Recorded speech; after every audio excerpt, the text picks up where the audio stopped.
Boa noite. Renato Leão falando do canal Vasco 68. Como de sempre eu falo, às vezes eu esqueço o meu grande patrocinador, o que leva o canal até a frente, só falta dinheirinho, é Origem Eventos, com a contribuição da minha preciosíssima esposa, né, com as partes técnicas e operacionais. Gente, curtam. Porra, vocês fazem de sacanagem porque tem 100, 200 visualizações e 20 curtidas. Poxa, curte porque aí o YouTube indica, acione o sininho de notificações e quem não é inscrito se inscreva. Aqueles todos que estão me vendo, que me veem muito pouco, mesmo assim eu tô aqui para agradecê-los. Agora, se inscreve e curta, porque não custa nada. Tem um monte de coisa ruim na televisão, é desgraça, é guerra, é morte, é miséria. Pô, vamos nos distrair com algumas coisas. Gente, 100 anos hoje da resposta histórica. Isso é uma coisa muito, mas muito séria mesmo. Antes de falar nisso, eu queria passar rapidamente que o nosso Sub-20 hoje empatou contra o Botafogo lá no centro de treinamento lá que o Botafogo tem em Niterói. Acho que é em Várzea das Moças, no Cefat. Empatou em 1-1 e o Vasco joga pelo empate o próximo jogo pré-final, e no Sub-17 empatou com o Fluminense 1-1 também, mesmo placar. E agora há pouco foi noticiado que o goleiro Halls, né, que teoricamente seria o nosso terceiro goleiro, foi emprestado ao Vila Nova de Goiás, e o Felipe Gabriel, nosso goleiro que foi até para a seleção, se eu estiver enganado, acho que tem 18 anos, se tiver, vai ser o goleiro, na ordem.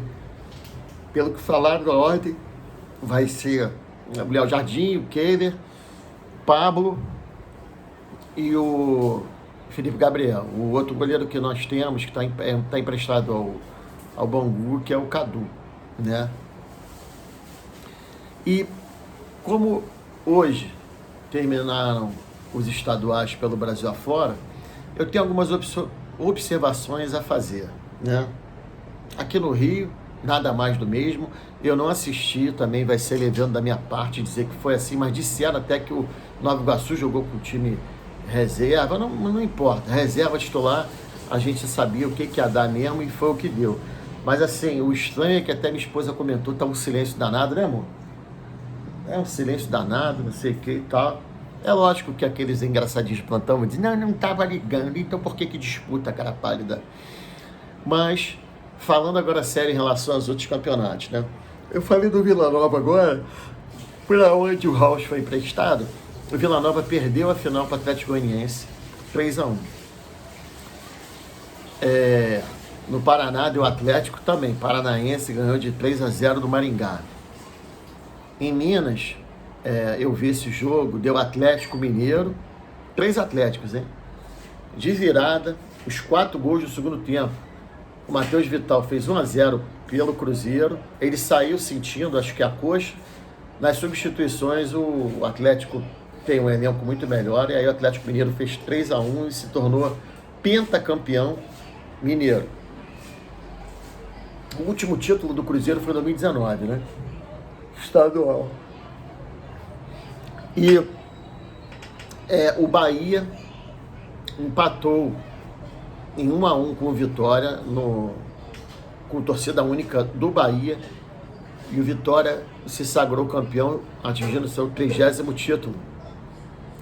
E o Bahia tinha perdido o primeiro jogo, quando estava vencendo 2-1, tomou 2 gols nos descontos praticamente, perdeu de 3-2, aí hoje o Vitória jogava pelo empate e empatou, e há pouco mesmo terminou, o Palmeiras se sagrou campeão, ganhou de 2-0 do Santos, no Allianz Parque. Quase que eu lembrei do Parque Antártica, né? E se sagrou campeão. O Santos tinha vencido o primeiro jogo na Vila Belmiro semana passada, e agora o Palmeiras precisava ganhar de 2. Se ganhasse com gol de diferença, iria para os pênaltis, fez 2-0 e foi campeão. Aí vocês me perguntam, por que o canal realmente é de Vasco, mas eu precisava falar nisso pelo seguinte, algumas observações que a gente tem que pegar os exemplos bons e até verificar os erros ruins. Os erros ruins é brabo, né? Se é erro, é ruim. Os erros, para que a gente aprenda com os erros até dos outros mesmo, né? E, lógico, obviamente, com os ótimos exemplos. Vou falar uma coisa para vocês. O Atlético Goianiense, ele é comandado por empresários. Eles caíram, subiram de novo e venceram com facilidade, ganhando os 2 jogos do Vila Nova.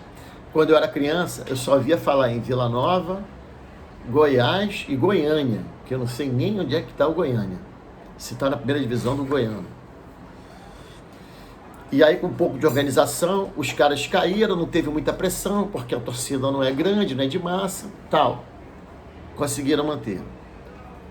O Bahia, que eu vou falar, o Grupo City, que todo mundo queria que fosse pro Vasco, que vinha da 777, montou um baita time. Gente, eles têm tal do Biel, que era do Fluminense, Cauli, Everton Ribeiro, Gilberto, que estava no banco, até esqueci, tem jogador bom pra caramba. O Caio Alexandre, ele até jogou com meu sobrinho, ele era jogador de futebol de salão aqui do Grajaú Country Club. E o time do Vitória, se eu não estiver enganado, gente, o capitão era o Zeca, que passou pelo Vasco, não deixou saudade. E o Bahia é SAF. O Cruzeiro perdeu, é SAF. O Santos perdeu a final, mas jogou de igual para igual com o Palmeiras, da toda poderosa Liga.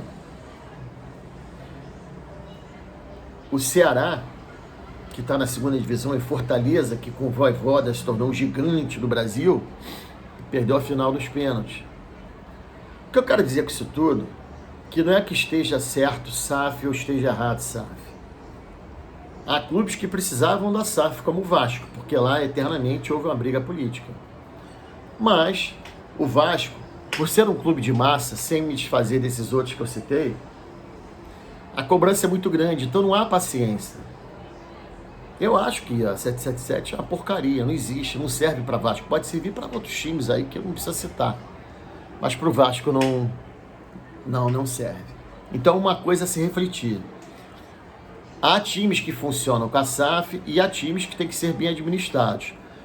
O Vasco é tão cagado que para o Vasco a SAF não serve como empresa, que não vê o clube como uma paixão, é um clube gigantesco, o maior de todos, e não tem a capacidade administrativa que os outros clubes aí, como o Palmeiras, o Atlético Mineiro, o Atlético Paranaense, o Flamengo, teve essa capacidade organizacional, porque os caras se uniram. Mas hoje, gente, eu queria falar mesmo, são dos 100 anos da Resposta Histórica. É um documento que dá muito orgulho aos vascaínos. Documento esse redigido e assinado pelo presidente da época, José Augusto Prestes. Inclusive, seus trinetos, eles doaram um busto, alguns documentos que pertenciam ao seu trisavô para o Vasco. E essa resposta histórica, né, ela representou uma mudança vertiginosa no futebol do Brasil, pelo menos, tá? Porque antigamente se trabalhava com 2 quadros, eram 2 times. Tinha o primeiro quadro e o segundo quadro, porque não havia substituição. Não tinha substituição durante o jogo. Isso veio de 1970 para cá. Não havia substituição. E aí iam os 11 para o jogo, se machucasse, ia ficar com -1, com -2, e tinha o segundo quadro, que era como se fossem os aspirantes. E a AMEA, na época, né, Associação Metropolitana de Esportes Amadores, tinha proibido o Vasco, não proibiu o Vasco, mas mandou que o Vasco, para ele poder continuar na Liga, ele tinha sido campeão em 23, para que em 24 expulsasse 12 jogadores do time, que eram jogadores negros, pobres e operários, dizendo que eram analfabetos, eram pretos, e o Vasco não. A Lei Áurea, assinada pela Princesa Isabel, era recente, gente, era de 35 anos, porque a Lei Áurea é de 1888. É uma vergonha desse país, que foi o último país do planeta a abolir a escravatura. 35 anos depois, é um verdadeiro escândalo que um Vasco dominasse os clubes de elite da Zona Sul com jogadores pretos, porque a sociedade era uma sociedade escravista. Não se iludam que com o advento da abolição em 1988, que ia ficar tudo às mil maravilhas. Se até hoje não está ainda às mil maravilhas. Só que hoje há uma conscientização, um respeito maior, tanto não só pela carta histórica, lógico, mas há um respeito das pessoas, as pessoas da cabeça das pessoas mudaram.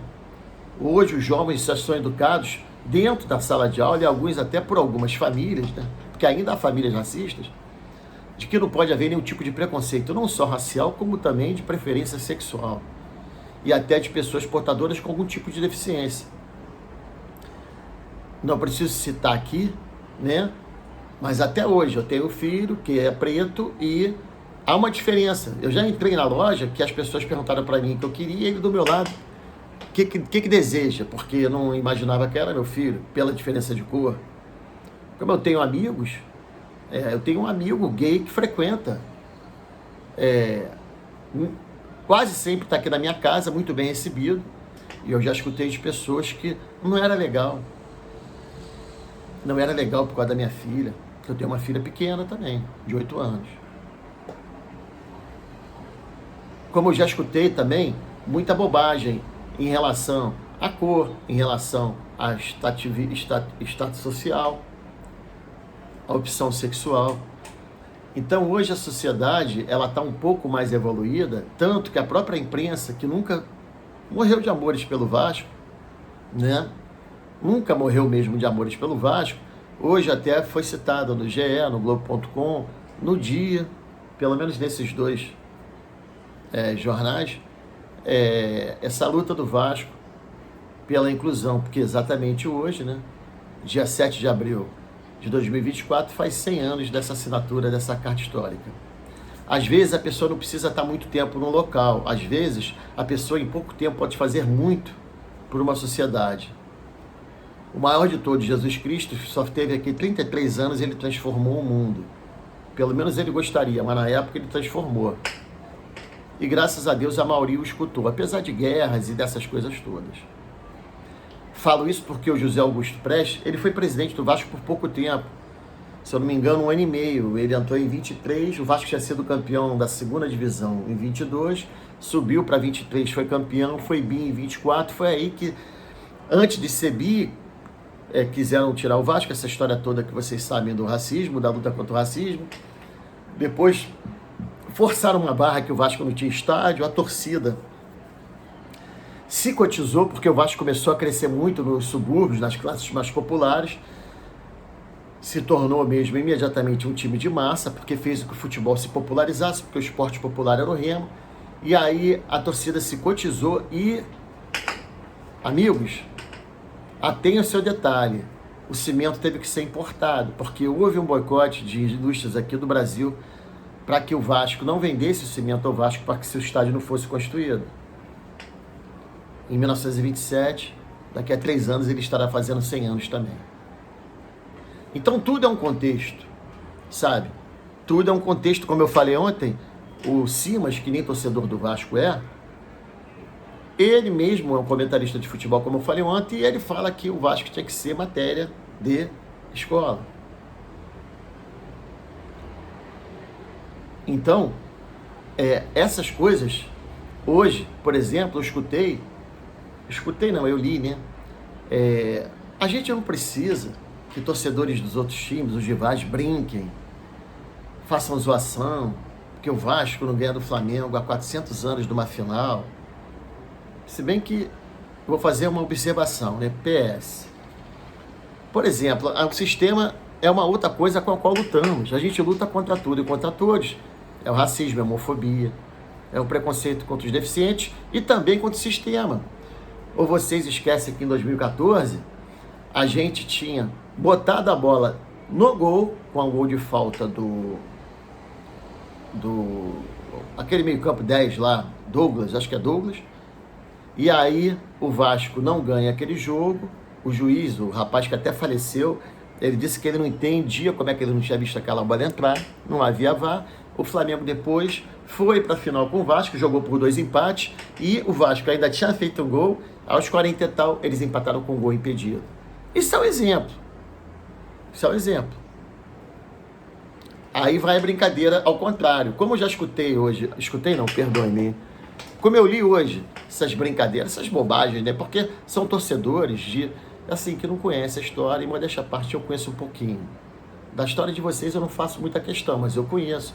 Respeito a história de todo mundo, mas a minha é que me dá gosto, me dá prazer, me dá alegria, me dá satisfação. O Vasco, ele não é um time, o Vasco é um clube, o Vasco não é moda. O Vasco é a razão de viver de muita gente. Então, essa luta do Vasco fez com que a sociedade, o próprio Pelé em 2007 declarou: hoje eu sou o rei do futebol, como dizem, graças ao Vasco. Inclusive eu apareci para o mundo e fui para a seleção num combinado Vasco e Santos em 57 no Maracanã, que eu joguei com a camisa do Vasco, fiz gol, o Vasco ganhou o jogo, o torneio, e eu fui convocado para a seleção. E assim, é legal você ver youtuber vascaíno, mas, por exemplo, vale a pena você ver figuras emblemáticas, figuras públicas, né? Como o Sérgio Alorosa, o Paulinho da Viola, o Martinho da Vila, essas pessoas, o falecido Jamelão, o delegado, essas pessoas pretas, vascaínas, e sim, essas pessoas conhecem a verdadeira história. Eu me orgulho muito da minha história. Agora, se a gente... hoje, eu não estou falando de campo, tá? Eu estou falando de história. E essa história é que faz novos vascaínos se apaixonarem. Porque o que eu falei aqui, o Vasco é diferente. Hoje a pessoa vai se apaixonar pelo Vasco, que nos últimos 20 anos deu alegrias esporádicas. Não. Qual é a alegria que a minha filha de 22 anos teve com o Vasco? De títulos, pouquíssimos. Mas ela é vascaína, numa casa de tricolores, a mais velha. A pequenininha, o menino brinca, dizendo que ela é Fluminense, ela é Vasco. Viu um vídeo dela que ela tinha 1 aninho, né? Ela jogando aqui no corredor, 1 aninho, ela tá com 8 para 9, com 1 aninho. Ela cagou a casa toda com o creme da minha esposa. E ela falou: Renato, só fica vendo Vasco, e a menina? Aí ela, Vaco, como é que são as coisas, né? Então, assim, dizer, poxa, o vascaíno sofre. Não sofre, gente. Pelo menos eu aprendi a não sofrer. Sabe por quê? A instituição Vasco da Gama, ela está acima de tudo. Ela está acima de tudo. Ah, mas vocês vivem de história. Graças a Deus, ó. Graças a Deus a gente tem uma história para contar. Imagina se a gente não tivesse história para contar. Ah, tá, o Vasco não tem mais título do que não sei quem. E daí, cara? A transformação que o Vasco fez. Eu já falei todas aqui, contra o racismo, contra a homofobia, contra o sistema. Contra o sistema ainda é difícil, tá? Se eu falar aqui um dia, pegar uma gravação, eu não vou gastar 1 mês falando só 1 hora por dia, só falando dos jogos que o Vasco foi prejudicado, dos títulos que nós perdemos. Mas isso, gente, passa. Isso passa. As alegrias passam. Essas tristezas causadas por injustiças causadas no gramado passam. Agora a história fica. E é dela que hoje eu faço questão de retratar, de falar, de mostrar, e que as novas crianças, os jovens, conheçam a história do Vasco. Pode torcer por qualquer clube. Porra, o que seria do amarelo se todo mundo gostasse do azul, né? Então, porra, a pessoa tem o direito de escolha, pode achar a outra camisa, ou se vê que é difícil, né? O time, sei o quê. É lógico. É lógico que a criança, ela quer ganhar. Então, a maioria das crianças, hoje em dia, se tornam aquele time de lá, da Zona Sul, porque está ganhando. Se bem que tem outro time da Zona Sul que também ganha, mas eles não conseguem chegar junto em relação à torcida. É o incômodo que causa o Vasco. O Vasco não causa incômodo só ao adversário principal, ao Flamengo. Ele causa incômodo ao Fluminense, até alguns botafoguenses. Porque o Vasco já surgiu incomodando. Como eu falei antes, ele incomodava até no Remo quando ele surgiu. Em 1907 já queriam tirar os remadores do Vasco, só deixando os remadores da colônia. Só que o Vasco hoje, há de muitos anos para cá, não é um time da colônia portuguesa, é um time que pertence a todos. Eles têm a origem, sim, da colônia portuguesa. Acima de tudo, nosso nome Vasco da Gama é em virtude do almirante. E eu te falo, são as porradas que a gente toma desse sistema viciado que sempre nos prejudica, é que a gente cresce mais. Você sabe por quê? Porque o mar bravio é que faz grandes navegadores. E nós carregamos o nome do maior navegador da história, que é o Vasco da Gama. Gente, agradeço a todos, uma ótima semana. Que Deus, Nossa Senhora, Jesus Cristo e todos os santos e anjos abençoem as vossas famílias.